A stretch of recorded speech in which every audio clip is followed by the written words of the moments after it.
अस्सलामुअलैकुम दोस्तों। आज हम आपके लिए एक निहायत दिलचस्प और सबक आमोज कहानी लेकर आए हैं। बज़ाहिर ये कहानी एक सुस्त लड़के के बारे में लगती है, लेकिन जैसे जैसे कहानी आगे बढ़ती है हमें अंदाज़ा होता है कि ये सिर्फ सुस्ती की कहानी नहीं, बल्कि ज़हानत, हिकमत और मकसद की ताकत की कहानी है।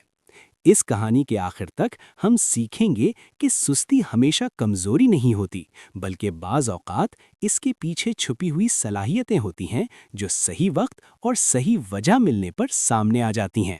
किसी ज़माने में एक छोटे और पुरसुकून गांव में एक लड़का रहता था जिसका नाम रियान था।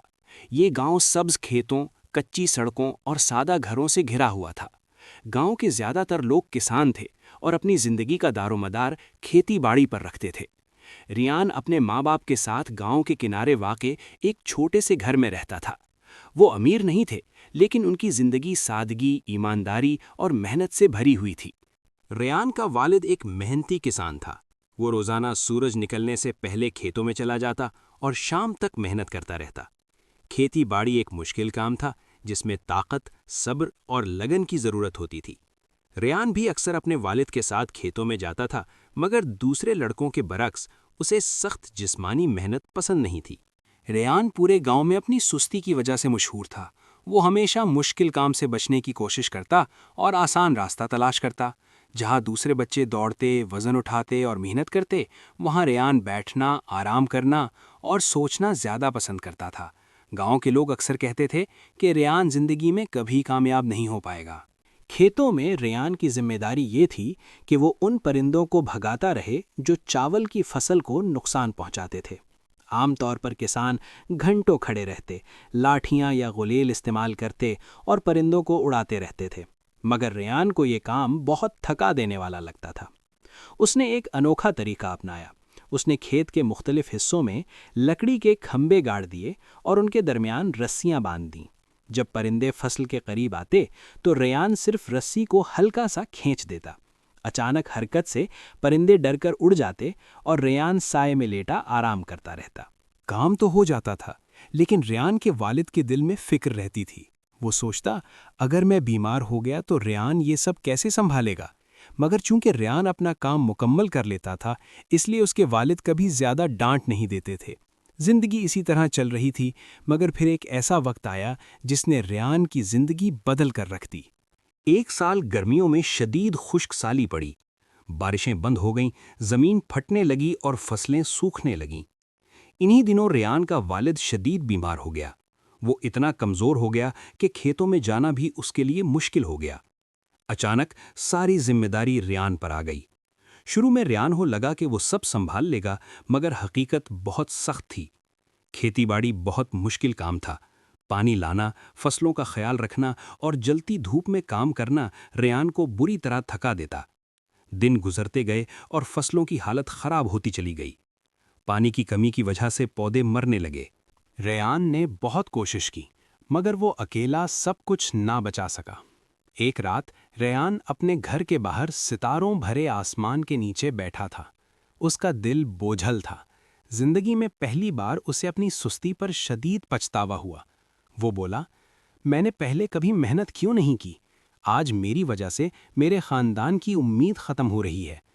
अगली सुबह गांव में शोर सुनाई दिया। रेयान ने जाकर देखा तो एक फौजी बादशाह के महल की तरफ से ऐलान कर रहा था। बादशाह एक अजीम मुकाबले का इनेकाद कर रहा था और जीतने वाले को सोने से भरा संदूक मिलना था। रेयान के दिल में उम्मीद की चिंगारी जाग उठी। ये सोना मेरे खानदान को बचा सकता है, उसने सोचा। बगैर कुछ सोचे रेयान ने मुकाबले में हिस्सा लेने का ऐलान कर दिया। गांव वाले हंसने लगे।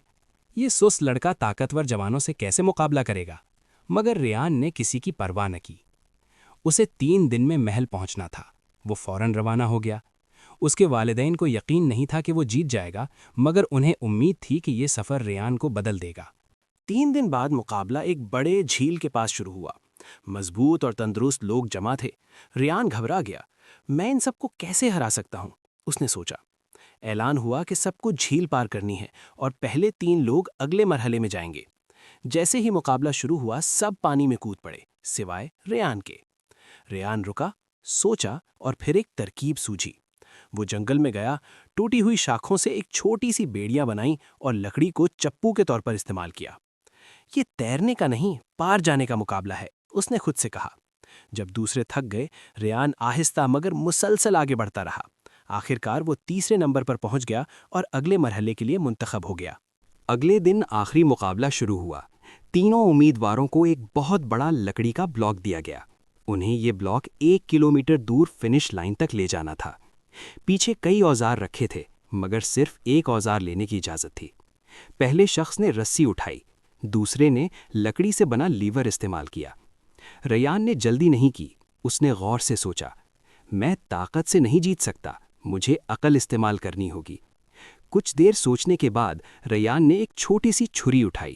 لوگ حیران ہو گئے، مگر ریان نے لکڑی کے بلاک کو کاٹنا شروع کر دیا، یہاں تک کہ وہ ایک گول گیند کی شکل اختیار کر گیا۔ اب بھاری بلاک کی جگہ ایک لکڑی کی گیند تھی۔